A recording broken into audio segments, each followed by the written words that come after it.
네, 할렐루야. 우리 첫 성전에서 네, 금요 예배로 처음 드립니다. 오늘 1월 2일이죠? 3일인가? 1월 2일이죠? 네, 1월 2일 날 첫 새벽 예배, 또 오전 예배, 오후 예배, 세 번의 예배를 드리게 되었음을 하나님께 영광으로 우리 박수로 드리도록 하겠습니다. 아멘.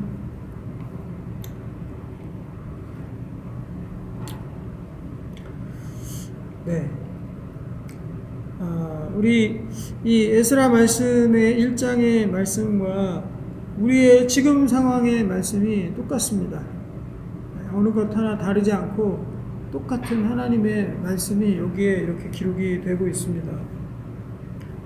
저는 이 말씀을 읽으면서 정말 소스라치게 놀라지 않을 수 없었어요. 소스라치게. 깜짝 놀라서 뒤로 자빠질 뻔했습니다. 왜냐? 여기 나와 있는 이 바사왕 고레스 원년이라는 하는 거는요, 바사 페르시아가 이 바벨론 제국이 멸망하고 페르시아 첫 번째 왕이에요. 그러니까 하나님께서 이 바벨론을 멸망시키시고 바사라는 제국을 그 다음에 세계사 역사에 세우신 이유가 바벨론이 못해서, 또 바사라는 이 페르시아 제국이 워낙 강대해서, 여러 가지 이유를 역사상에서는 들겠지만, 세계사에서 들겠지만, 바벨론이 멸망하고 바사 왕국이 세워진 이유는요, 단 하나입니다. 뭡니까? 바사왕 고레스 원년에 여호와께서 말씀을 이루게 하시려고, 그러니까 결국엔 뭐냐? 사로잡혀온 이스라엘 백성들, 유다 백성들을 다시 원국으로 돌려보내려고 바벨론이 멸망한 거예요. 이거 그거 하나입니다. 왕권이 바뀌고 그 제국이 바뀌는 거 뭘 그렇게 중요합니까? 아수르가 사라지고, 이집트가 득세했다 사라지고, 그리고 바벨론이 득세했다 사라지고, 바사왕이 득세했다 사라지고, 페르시아, 바사. 그게 뭐 그렇게 중요합니까? 인간들 사가, 흥망성쇠, 나라가 흥하면 쇠하게 되고, 또 흥하면 쇠하게 되고, 이거 역사상의 일인데, 그러면은 바사왕이 고레스 원년이라는 여기에 글이 왜 써져 있느냐는 거죠. 하나님께서 하나님의 백성들을 이루시기 위해서, 백성들의 일을 이루시기 위해서 지금도 여전히 하나님의 통치권 아래 모든 우리 이 전 세계 열방의 나라의 전쟁, 역사, 나라의 흥망성쇠 모든 것들이 다 하나님의 나라에, 하나님의 주권 아래 달려있다라는 거죠. 그래서 지금 보면은 국제정세를 보게 되면요, 참 아주 기묘하게 흘러갑니다. 저는 우크라이나 전쟁이 발발되기 전까지만 해도 누누이 얘기했지만, 이 전 세계에 곳곳에 전쟁과 기근이 있을 것이라는 말이 사실은 저는 그렇게 와닿지 않았거든요. 왜냐하면은 냉전 시대가 끝나고 이제 평화의 시대가 왔구나. 어느 나라가 과연 전쟁을 일으키겠나. 미국하고 러시아도 가만히 있는 이 판국에 무슨 전쟁들이 그렇게 벌어지겠나. 하지만 러시아 우크라이나 전쟁이 생기고 나서 저희가 하나님 앞에 회개했습니다. 하나님 말씀에 의심한 거 회개합니다. 용서해 주십시오. 그리고 이스라엘 전쟁이 났고요. 지금 이제 러시아가 태도를 바꿨습니다. 우리나라 방산 산업이 지금 엄청나게 발전을 하고, 며칠 전에도 뉴스에 나왔죠. 강훈식 비서실장이 폴란드에 다녀왔는데 폴란드의 급비상이라서 53조인가 얼마의 전차 계약을 맺고서는 다 왔습니다. 계약이 다 떨어질 때까지는 급비상으로 갔다 온 거예요. 그러면은 독일도 전차 군단이 원래 독일이잖아요. 그런데 왜 우리나라의 그런 전차들을 수입을 했을까요? 왜 했을 것 같습니까? 러시아가 쳐들어올지도 모르기 때문에, 그것 때문에 그런 거예요.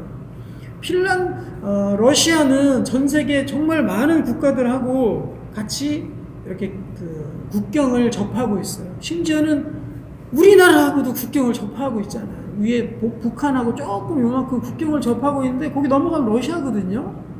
그러니까 전 세계 국가, 이 아시아 대륙에 있는 유럽까지 국경 접하지 않은 곳이 거의 없을 정도로 어마어마한 땅을 소유하고 있습니다.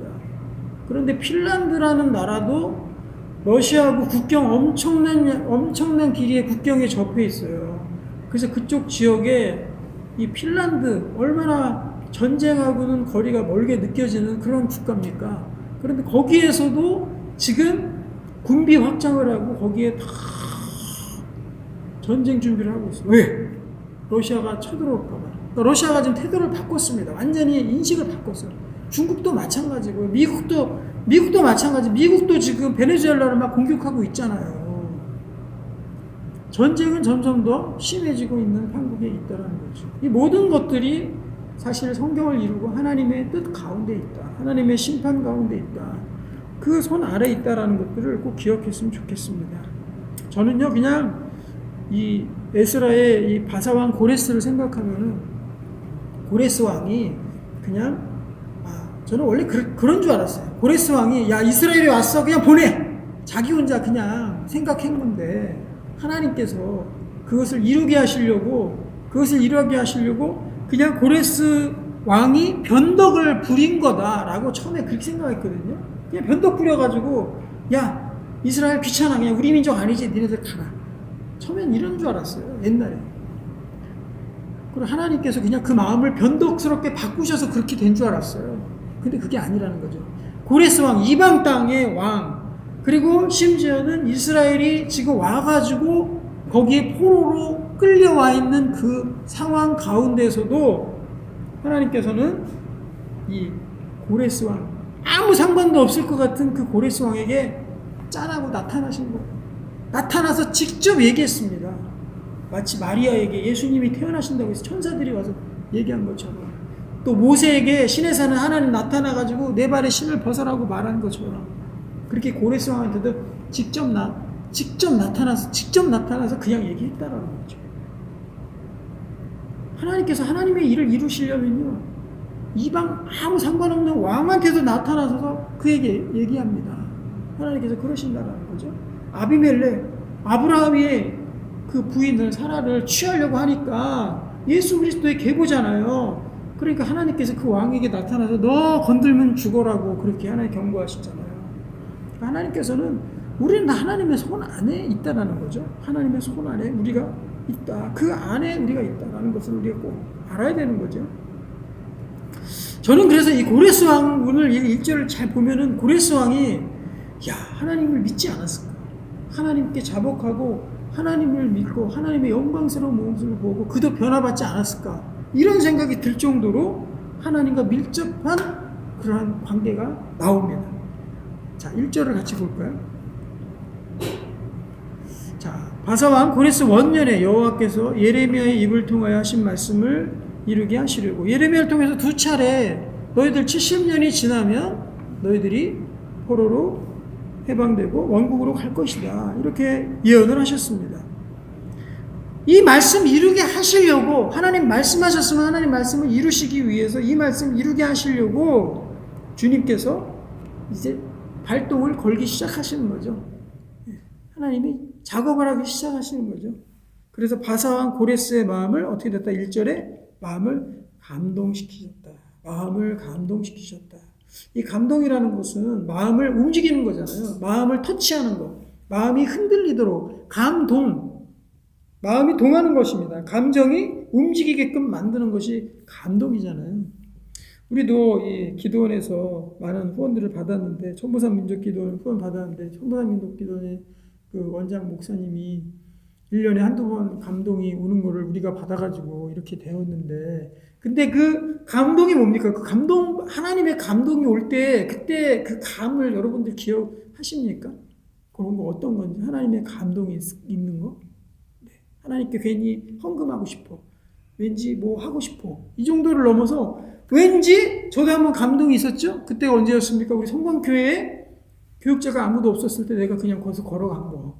그게 감동이었었거든요. 전 생생하게 기억합니다. 네, 아침까지 설교를 하려고 다 준비하고 있다가 갑자기 하나님의 감동이 저기 교회는 꼭 가야 되겠다 하고 간 겁니다.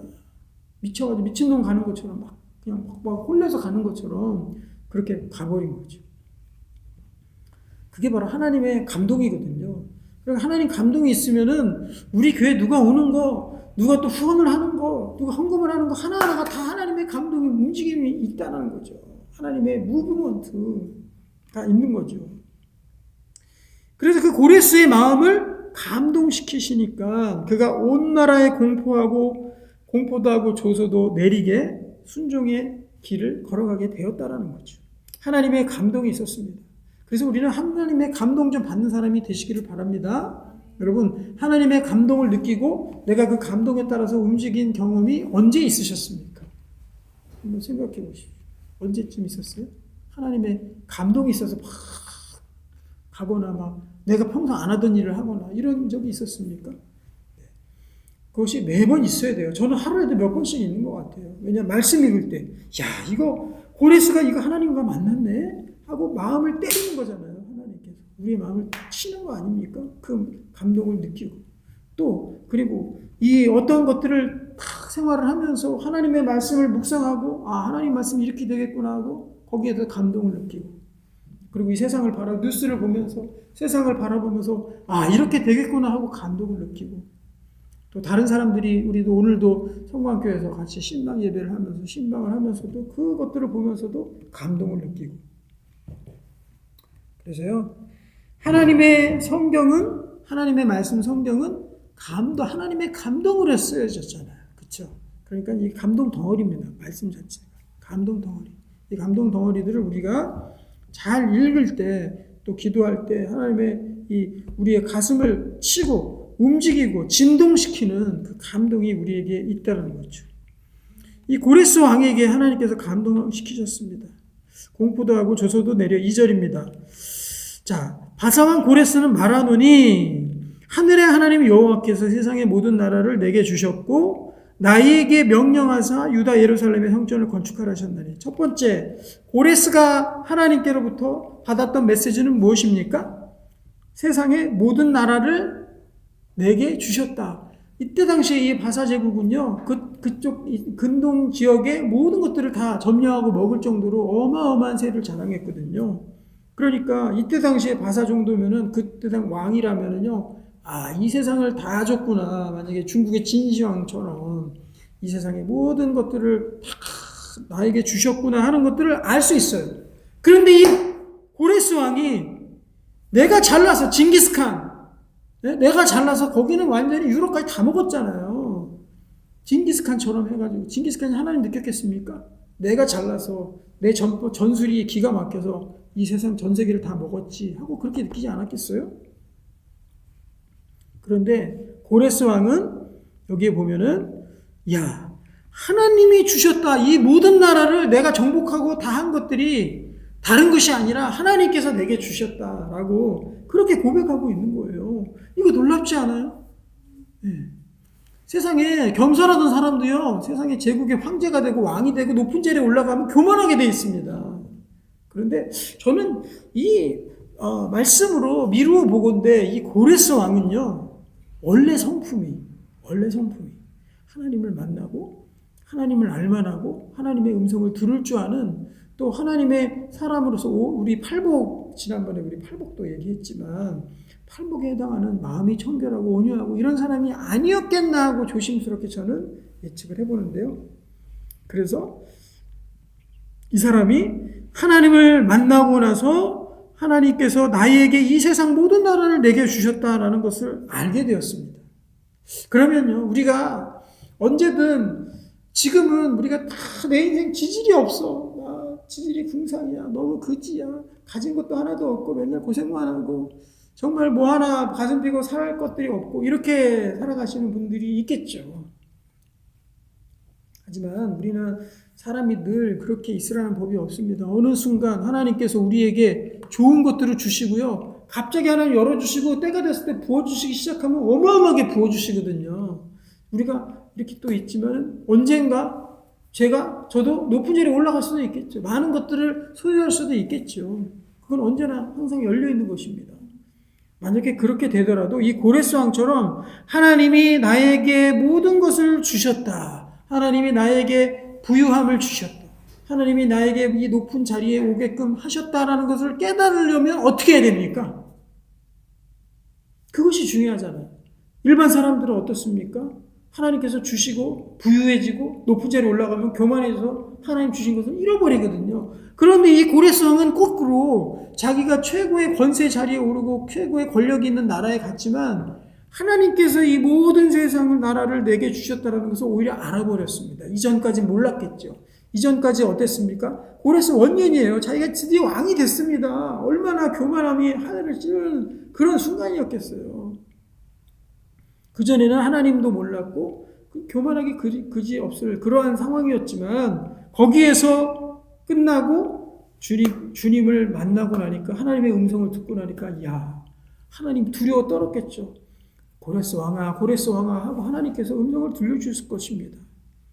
그러니까 고레스 왕은 거기에서 떨고 무서워 떨고 하나님 이 세상 천지를 만드신 하나님이시군요. 저도 오늘 머리를 커트를 하면서요. 우리 커트하신 사장님에게 그 얘기를 했습니다. 사장님, 건물주 지금 여기 세 들어 계시죠? 그렇죠. 그러면서 여기 월세 내고면서 여기 사업하고 계시죠? 그렇죠. 건물주 있으시죠? 예, 그렇죠. 그 건물주 위에가 누군지 아십니까? 그랬어요, 제가. 모르지. 그래서요, 그런 말이십니다. 조물주 밑에 건물주다. 조물주 밑에 건물주다. 우리도, 저도 그랬습니다. 저도요, 우리 교회를 얻었는데요, 교회에 보니까는 건물주가 계시더라고요. 그런데 이 건물주에게 언제 한번 제가 시간이 날 때 꼭 이런 얘기를 해주고 싶어요. 우리 사장님 위에 누가 계신지 아십니까? 바로 조물주가 계십니다. 조물주 밑에 건물주가 있다는 말을 우리들이 하고 있습니다. 그러면은 사장님이 빵 터지실까요? 아니면은 그게 뭔 말인지 이러실까요? 그걸 알아들을 수 있는 사람이라면 참 복된 사람이 될 줄로 믿습니다. 바로 건물주 밑에 건물주 위에 조물주가 계시다라는 것을 알아야 되는 거죠. 조물주가 있습니다. 그래서 우리 좀 전도했으면 좋겠어요. 전도 다른 거 없습니다. 저도 오늘 얘기하면서 머리를 커트하시는 분에게 우리 사장님에게 그렇게 얘기했어요. 사장님, 이 땅에서의 삶이 다라면 이거 사도 바울이 얘기한 거잖아요. 이 땅에서의 삶이 다라 그러면 우리가 지금 왜 이렇게 열심히 살아가고 있습니까? 우리가 죽고 나서 땅속에 들어간다라면 지금 우리가 이렇게 살아갈 이유가 도대체 뭡니까? 사장님 위에 건물주가 있고요. 건물주 위에 조물주가 계십니다. 이렇게 이제 전도를 했죠. 그랬더니 허 하면서 계속 머리를 깎더라고요. 그러면서 한번 오십시오. 꼭 제가 모시고 싶습니다. 초대하고 싶습니다. 그렇게 이제 말씀을 드렸습니다. 이 고레스 왕도 마찬가지예요. 모든 사람들이 고레스 왕에게 고개조차 못 듭니다. 옛날 왕에게는 쳐다도 못 봐요. 왕이 지나가면 다 고개 쳐박고 있잖아요. 조선시대 보면은.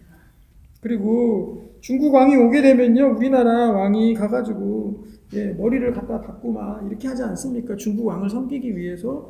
이 바사 왕이 그랬단 말이에요. 고레스가 그랬는데 이 사람이 높아지고 나니까 내 위에 조물주가 계시는구나 하는 걸 깨닫는 거예요.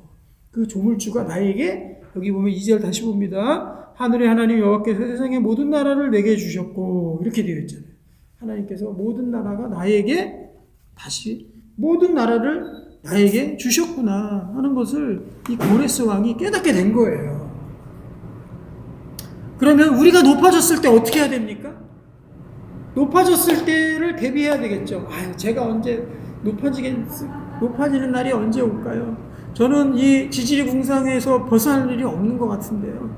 평생 이렇게 살아왔는데요. 사람 인생이라는 건 모르고요. 하나님을 잘 믿고 가다 보면은요, 언제 어떤 일이 일어날지 하나님 갑자기 열어주기 시작하면요, 우리의 사업이나 이런 것들이 어떻게 될지 모릅니다. 그리고 지금 보시면 이미 높아지신 분들이 계시죠. 그리고 내가 어느 정도의 위치에 서고 이제는 나의 경제력도 생기고 또 내가 어느 사람들에게 영향력도 미치고 이런 사람들이 계시겠죠. 그럼 그런 사람들이 내 위에 조물주가 있다는 것을 잊어버릴 수 있는 가능성이 있단 말이에요. 하물며 이 모든 제국의 모든 나라를 다스릴 수 있는 이 바사 왕에게도 조물주가 있다는 것을 알고 이 사람이 겸손해졌는데 내가 돈 조금 있다고, 아니면 사회적 지위 조금 있다고, 내 명령 듣는 사람 몇 명 있다고 내가 높아져가지고 하나님을 잃어버리고, 그럼 그 결정적인 요인이 뭐냐고요. 어떤 사람이 내 위에 하나님이 계시고 내 위에 조물주가 계시고 그거를 어떤 사람이 인식하겠냐고요. 이 고레스 왕처럼. 그 요인이 뭐냐라는 거예요. 지금 뭡니까? 이 고레스 왕은 하나님의 음성을 듣고 자기가 자기 위에 조물주가 있다는 것을 알게 되었습니다. 하나님께서 나에게 모든 나라를 주셨구나, 하나님이 나에게 모든 것들을 주셨구나라는 것을 그때 깨닫고 겸손할 수 있었던 거죠. 안 그랬으면 뭐 세상에 이 고레스 왕 같은 사람이 어디 있겠습니까? 이렇게 능력 있는 사람이 어디 있겠습니까? 세상에. 그래서 우리는요, 우리가 높아질 때, 조금 생겼을 때, 어떤 사람이 권세 부리는 줄 아십니까? 권세 자리에 올라가 보지 못하고 평생 오랜 시간 권세 자리에 올라가지 못하고 한 두세 사람을 부릴 수 있는 그런 조그만 권세 자리에 오르잖아요. 그러면 어떻게 돌변하는 줄 아십니까? 마치 세상을 다 가진 양, 자기가 왕이 된 것처럼 그 두세 사람에게 권세를 부립니다. 이게 인간의 속성이에요. 저도 그런 말 하는 거 들어봤어요. 예전에 한번 잠깐 우리 신학하기 전에 제가 일한 적이 있었는데 컴퓨터 회사였어요. 거기 가니까 팀장이라고 신입사원 4명 모아놓고 팀장이라고 한 명을 정해서 그 사람이 팀장이라고 이렇게 이제 하고 있는데, 아니 3명 밑에 있는데 거기서 같은 동기인데도 팀장을 세워놨다고 거기에서 얼마나 권세를 떨던지. 그런데 옆에 사람이 그러더라고요.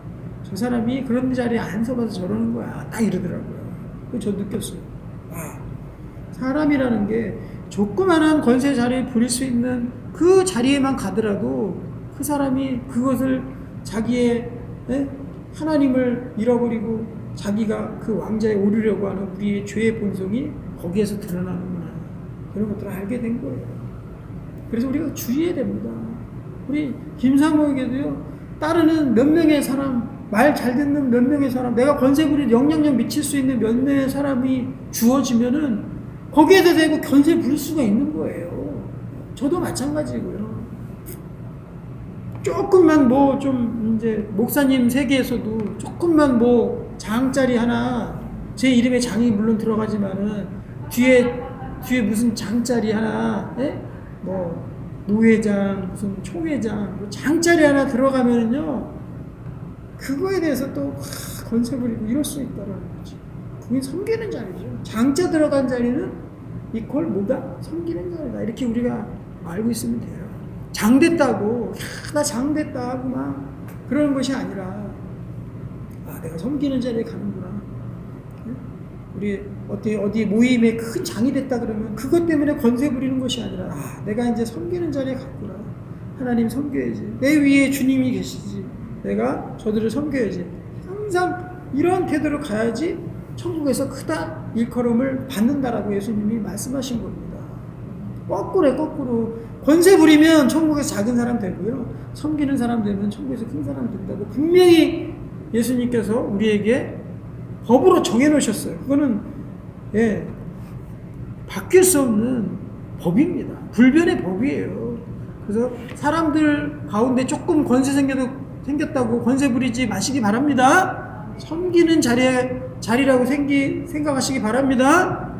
반장이 되었다, 회장이 되었다, 회장, 반장, 뒤에 장자 붙잖아요. 장자 붙여, 야, 내가 장인데, 저는 이름에 장이 붙어요. 그리고 얼마나 대단하겠어요. 거기 권세 부리지 말고, 내 말 안 듣는다고 서열 무시했다고 그것에 대해서 자존심 상하고 이러지 말고, 보다 장자가 붙었으면 내가 섬기러 가야 되는구나. 이렇게 생각하시기 바랍니다. 하나님의 모든 겸손은 어디서부터 나온다? 하나님의 음성을 듣는 것. 그러니까 내가 깨어있고 기도의 자리에 오고, 이게 핵심입니다. 기도의 자리에 오고 하나님과 접선하고, 북한하고 간첩이 접선하듯이 하나님과 더 부드러운 음성으로 접선해야 되는 거죠. 하나님과 소통하고 하나님께서 내게 말씀하시는 그 삶 가운데 있는 사람은요, 절대 교만할 수가 없는 거예요. 오늘 아침에도 내가 새벽기도 때 하나님과 소통하고 하나님과 접선하고 하나님과 소통하고 하나님의 음성을 듣고 뜻을 듣고 그렇게 하고 왔는데 어떻게 내 위에 조물주가 계시는데 내가 이 모든 권세자다, 내 모든 나라를 가졌다 이렇게 떠들 수 있냐는 거죠. 그럴 수 없는 겁니다. 그렇죠? 하나님을 인식하는 사람, 하나님을 느끼는 사람, 하나님과 소통하는 사람은요 절대 교만할 수 없는 거예요. 그 사람이 겸손한 자입니다. 이 바사왕, 우리랑 유다하고 상관없고 이스라엘하고 아무 상관도 없는 이 왕한테도 하나님께서 은혜를 베푸셔가지고 이렇게 겸손하게 만들으셨는데, 아니 하나님의 백성이라며, 하나님께서 예비하신 우리 나라라며, 이런 사람들이 교만해서 되겠냐고요. 하나님을 몇 번이나 더 만나고, 이 사람보다도 하나님을 더 만나면 더 만났지, 말씀도 읽어, 성경도 읽어, 예배도 드려, 이 사람이 교만할 수 있는 그런 가능성이 우리에게 얼마나 많습니까? 교만한 사람이 우리에게 얼마나 많습니까? 끝까지 겸손해야 되는 거지. 두 번째 명령입니다. 고레스는 첫 번째, 하나님이 모든 나라를 자기에게 허락하셨다는 것을 알았습니다. 그리고 나서 두 번째 뭐냐? 나에게 명령했습니다. 유다 예루살렘에 성전을 건축하라 하셨나니, 성전 건축하라라는 명령을 받은 거예요. 뒤에 보면 실제로 건축하라고 시키잖아요. 그래서 보내잖아요. 순종의 자리까지 나가잖아요. 그러면 고레스 왕은 하나님의 음성을 듣고 이 나라를 내게 주셨다라는 것을 알았고, 그 다음에 실제로 그것을 행동에 옮겨서 순종하는 마음으로 이스라엘 백성들을 본국으로 보내는 역할을 하게 됩니다. 예루살렘에 성전 건축을 해라.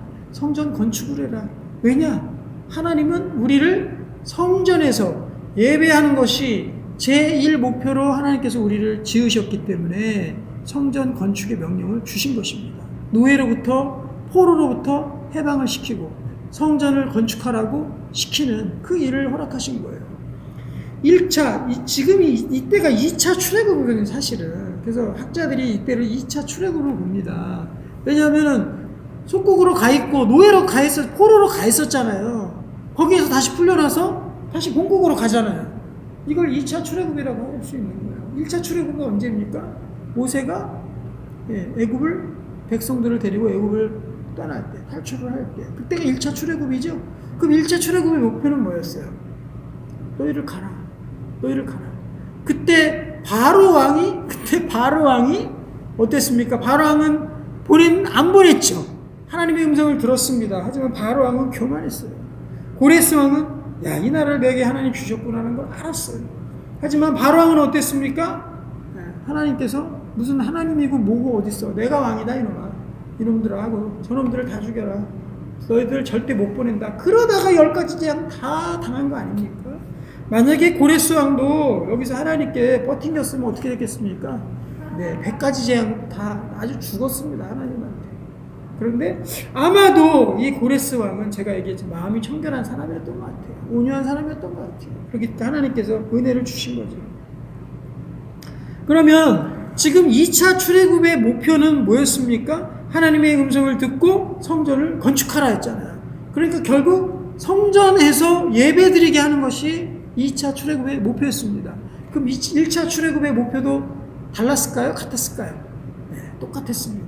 1차 출애굽의 목표는 무엇입니까? 가나안인데, 가나안은 이제 좀 더 가야 되고 여호수아까지 가야 되고, 1차 출애굽하려고 모세와 아론이 바로왕 앞에 섰을 때 우리가 뭐하러 간다 그랬어요? 성경 퀴즈. 뭐하러 간다 그랬습니까? 우리가 예배 드리러 간다 그랬죠. 예배, 성전에서. 그래서 광야 시대에 첫 성막을 짓고, 텐트를, 하나님의 거하시는 성막, 텐트를 짓고 그 안에서 예배를 드린 거죠. 하나님과 만나 예배 드린 겁니다. 그러니까 결국 포로에 있다가 바사왕의 또 바벨론의 포로로 있었다라는 건 뭡니까? 우리가 죄의 포로로 있었다라는 것을 우리가 흔히 비유하잖아요. 그럼 애굽 땅에 있었을 때 그 포로로 있었다라는 것도 뭐로 비유하죠? 우리가 그 땅 가운데서, 이 땅 가운데서 죄의 포로로 있었다라는 것을 같이 비유로 우리가 얘기하지 않습니까? 그 마찬가지예요.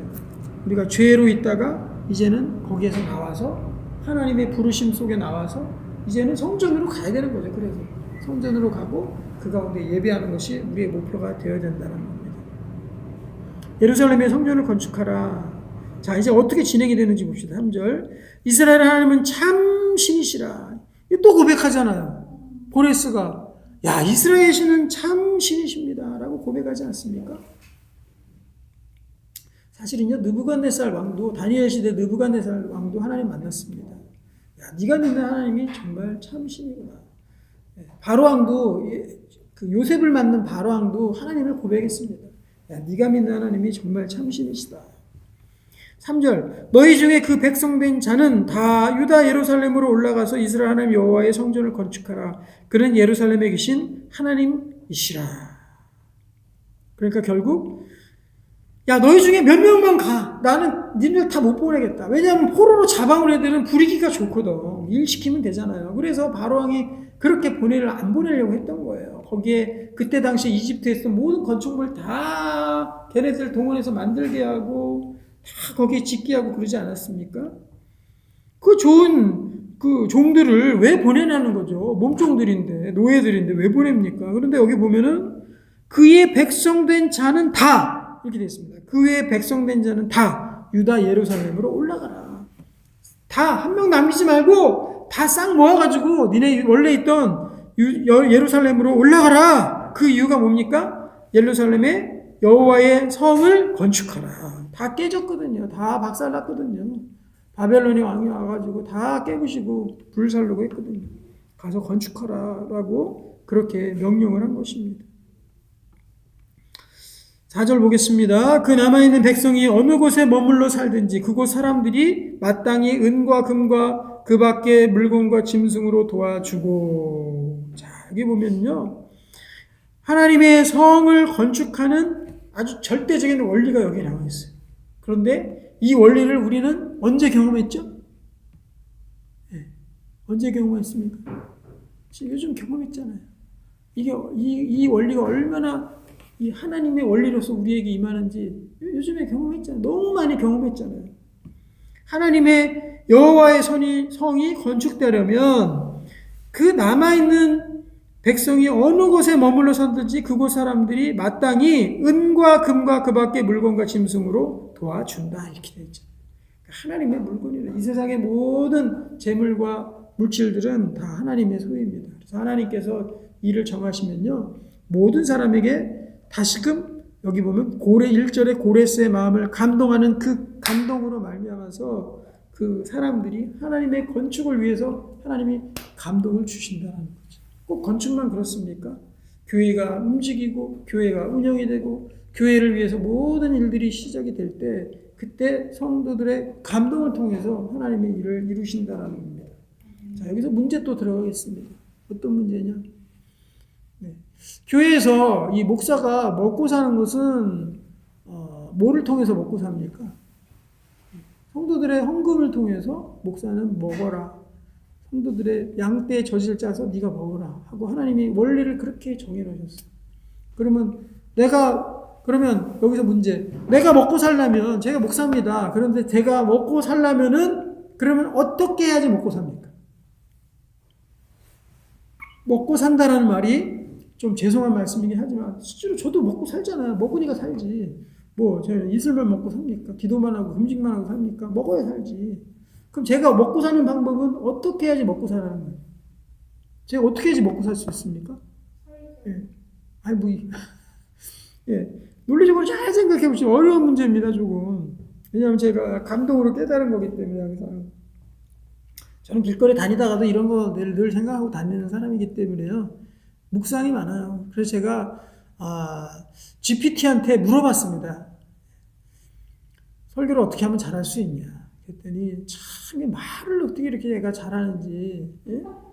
삶 속에서의 많은 묵상들이 모여야 설교를 잘할 수 있습니다. 그러면 삶 속에서의 이런 모아놓은 설교들이 나의 목사의 우물물이 된다는 거예요. 거기에서 설교 시간에 하나님께서 성령께서 그 내가 묵상해 놓은 그 우물물에 성령께서 바가지로 이것을 퍼가지고 성도들에게 먹인다는 거예요. 이렇게. 그러니까 묵상이 많아야 되겠죠. 하나님에 대한 하나님 또 생각하고 말씀 생각하고 하나님 생각하고 말씀 생각하고 또 이 어떤 일이 벌어지거나 또 사고가 터지거나 아니면 누구를 만나거나 할 때 모든 것들이 다 하나님의 일들로 감동이 돼야 되는 거예요. 그래야지 묵상 하나 둘이 쌓여가지고 그래야 성도들한테 퍼먹일 물이 있지. 아무것도 없어가지고 성도들 다 피식도 못 먹은 사람처럼 좀비처럼 이렇게 하고 다녀서 되겠냐. 그러면 안 되겠죠. 그래서 이것도 그런 묵상 중에 하나입니다. 목사가 어떻게 해야 먹고 살 수 있냐고요. 빨리 대답하세요. 어떻게 해야 목사가 먹고 살아요? 예? 예, 성도들의 헌금이 있어야지 먹고 살 거 아닙니까? 그쵸? 그건 당연한 원리죠. 그래서 헌금 많이 내라는 소리가 아니라 지금 목사가 먹고 살려면은 성도들의 헌금이 있어야 됩니다. 교회가 운영이 되려면 성도들의 헌금이 있어야 됩니다. 그러면 큰 교회에 만약에 이 어마어마한 한 300명 규모의 교회가 있다고 생각해 봅시다. 그럼 300명 교회의 성직자들과 또 직원들과 교회가 운영이 되고 그러려면 어떻게 해야지 운영이 되고 그래 헌금이 들어와요? 어떻게 해야지 헌금이 들어와요?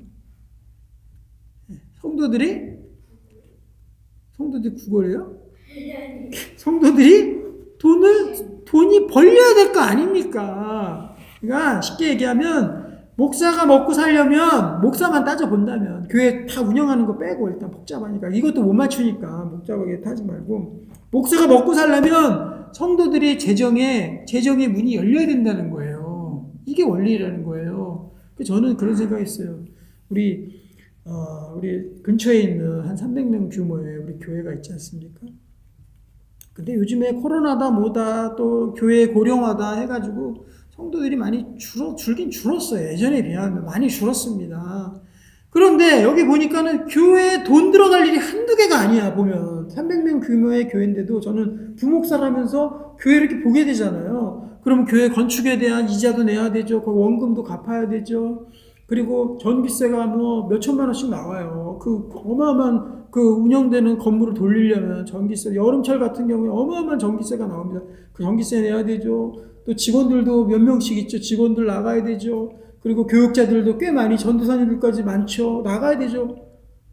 돈이 많이 들어가는 거예요. 그리고 한 끼 식사하는데도 보면은 쌀 몇십 킬로씩 막 들어갑니다. 그거 다 어떻게 하냐는 거죠.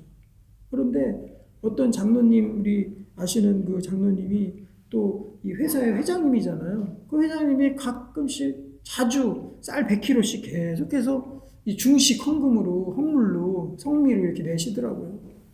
그럼 딱 보면서 그거예요. 그리고 차가 고장이 났으면 교회차가 고장이 났어요. 교회차가 고장이 나서 그 교회차 2대 운영해도 빠듯한데 한 대가 고장 나버렸으니 당장 필요하잖아요. 그러니까 그 장로님이 그 교회차 헌물하고 한 4, 5천 되는 거 헌물하고 내가 옆에서 가만히 보면서 교회가 분명히 운영이 되려면 또 목사가 먹고 살려면은 여기에 대한 재정이 필요한데 그 재정은 오로지 성도들의 헌금을 통해서만 가능한데 그러면 성도들이 잘 돼야만 하겠구나 이 생각이 듭니다. 저 교회가 잘 되려면 그래도 저 교회가 망하지 않으려면 성도들이 재정 상황이 성도들의 사업이나 성도들의 직장 일들이 잘 돼야 되겠구나 이 생각이 드는 거예요. 그러지 않습니까? 성도들의 재정 상황이 안 풀리는데 어떻게 교회가 운영이 돼요? 그리고 하나님께서 이 교회를 세우시고 이 교회를 통해서 일하기를 원하시면은 성도들의 재정 가운데 하나님께서 부어주시겠어요? 안 부어주시겠어요? 당연한 겁니다. 돈이 어디서 뭐 교회 밑에 지하실 파면 돈이 나옵니까? 예? 교회에서 수도 틀면 거기에서 금이 떨어집니까? 오로지 하나님께서는 헌물을 통해서만 교회를 운영할 수 있도록 그 원리를 삼으신 거예요. 지금도 수많은 교회들이 운영이 되고 그 교회에서 여러 가지 구제 사역과 출판 사역과 문서 사역과 어마어마한 사역들을 많이 하는 교회들이 너무 많잖아요. 해외 선교 사역과 북한 선교 사역과 얼마나 많은 재정들이 들어갑니까? 그럼 그 재정 다 어디서 오는 겁니까? 성도들의 사업장에서 오는 거잖아요. 성도들의 직장생활 속에서 오는 거잖아요.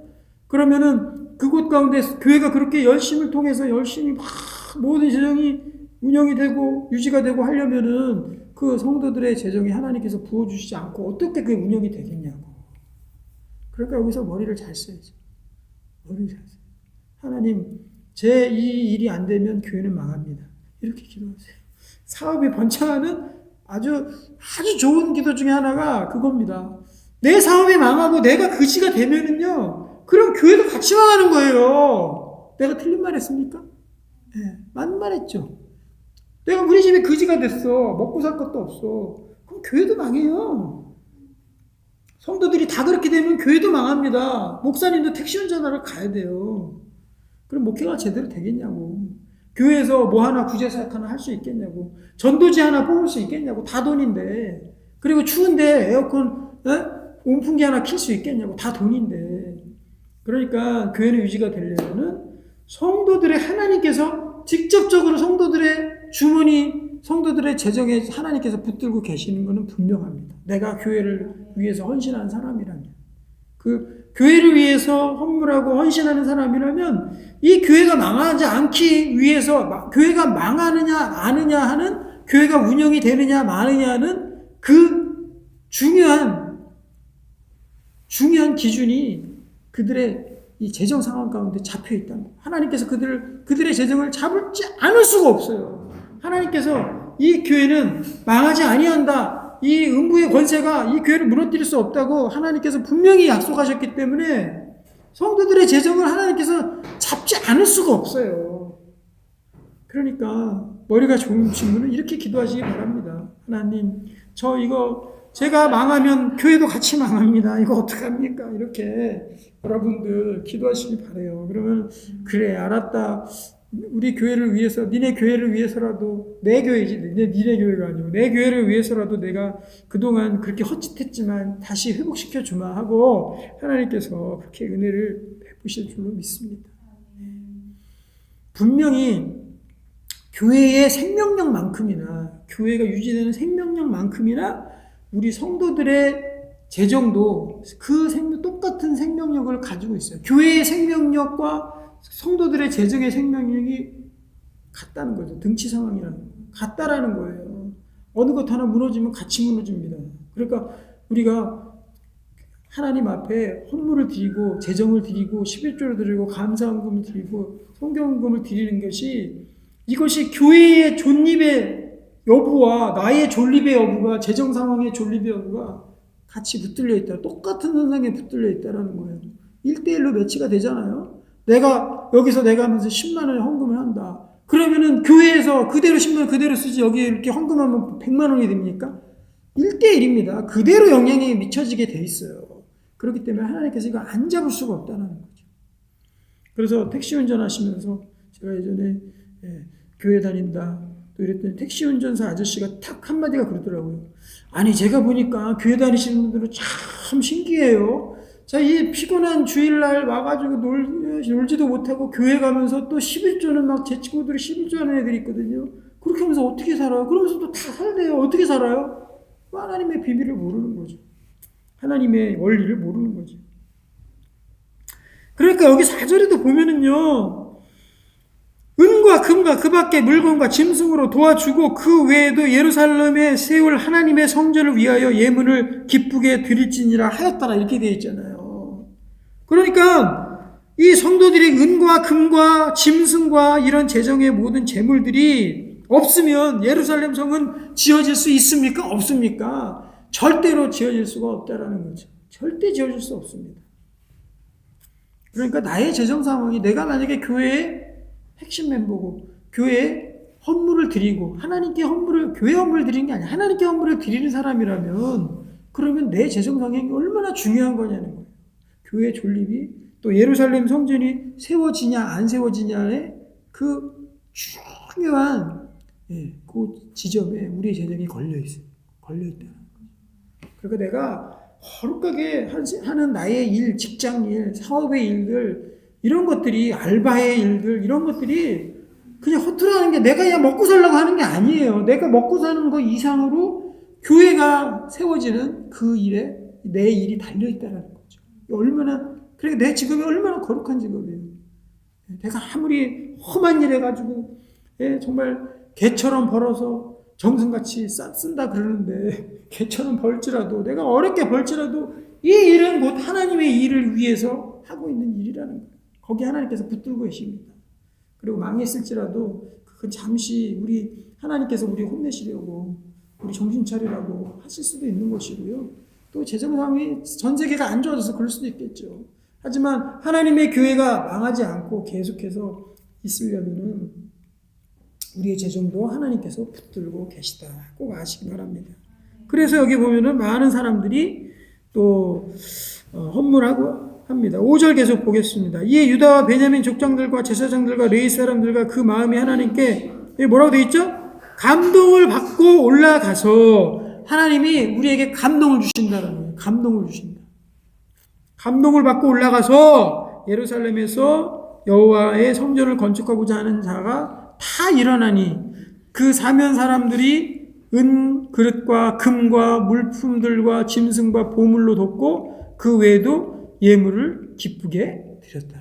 하나님께서 감동을 주신 거죠. 그릇도 다 가져가라고 그랬어요. 고레스 왕이 또 여호와의 성전 그릇을 꺼내니 옛적에 느부갓네살이 예루살렘에 옮겨다가 자기들의 신들의 신당에 두었던 것이다. 이것도 야, 이 그릇도 다 필요할 거다. 니네 다 보내라. 이렇게 시킨 거죠. 다시 1차 출애굽으로 가보겠습니다. 그때는 재정 조달을 어떻게 했습니까? 기억나십니까? 은과 금과 폐물을 다 줬습니다. 다 가져왔어요. 나중에 그거 가지고 금송아지 만들어서 문제지. 하여튼 그거 다 줬단 말이에요. 하나님께서 주의 백성들을 위해서 이 재정과 함께 재정을 동행시켜 주시는 것은 필수라는 거예요. 필수 요소라는 거예요. 필수 요소. 우리 교회가 세워지기 위해서는 누군가의 헌신들이 많았죠. 그분들이 다 감동받는 거예요. 감동받아서 드린 겁니다. 그리고 앞으로도 그런 감동이 우리에게 넘쳐날 줄로 믿고 하나님이 세우신 교회니까 하나님 우리를 위해서 헌신하시는 분들의 재정을 하나님께서 꽉 붙들고 지금도 계시는 거죠. 그들에게 복이 임할 줄로 믿습니다. 기도하겠습니다. 하나님 아버지 감사드립니다. 이 에스라 시대의 이 일들을 보면서 하나님 어찌도 하나님의 개입하신과 간섭이 어찌도 그렇게 크신지요. 하나님 이 일들을 바라보면서 우리가 나가기를 원하고 또 주님께서 주시는 은혜의 복들 누리기를 원합니다. 우리의 일이 직장 사업장의 일이 하나님의 거룩한 일임을 우리가 깨닫게 하여 주시고 하나님 아버지 한 일을 하더라도 한 푼을 벌더라도 주님께서 하신다. 주님께서 벌게 하신다는 하나님 성직의 또 마음을 가지고 하나님 우리 직장을 성직으로 여길 수 있도록 주께서 역사해 주시옵소서. 예수님의 이름으로 기도하옵나이다. 아멘.